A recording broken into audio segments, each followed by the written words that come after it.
tungkulin ng Hudyo, mga priest, mga saserdote, yung mga marunong yung mga tungkulin sa kanilang sinagoga. Wag na kayong mga ngaral ng tungkol kay Kristo, or else pakukulong namin kayo, pabububog namin kayo. Pero ano po ang sabi ni Pedro? Mas nanaisin pa namin makinig sa Diyos kaysa sa tao. Mayroon silang firm commitment na dahil isinukot sila ng Panginoon to share the Word of God, to tell about Christ. Sabi po rito, mas gugustuhin namin sumunod sa Diyos kaysa sa tao.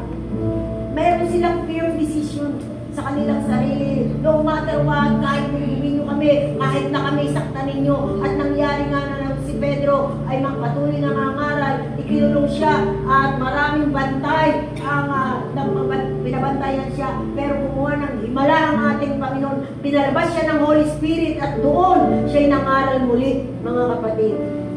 Hello? Meron silang firm decision. Meron silang firm commitment na tayo po sa panahon natin ngayon, maaaring hindi ganoon tayo kahigpit, hindi ganoon kahigpit ang mga persecution sa atin, pero tayo dahil nga sa lax tayo ay nasa panahon ng para tayong walang hirap sa ating kapaligiran.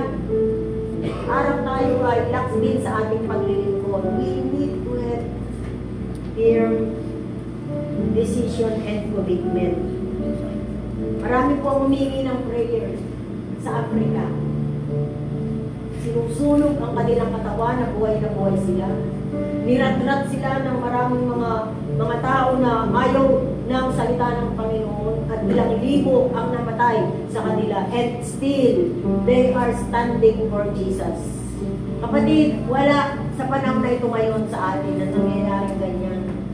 Pero wag natin hayaan na ang sarili natin ay walang ginagawa para sa Panginoon. Maraming ministry tayo na pwede tayong samahan.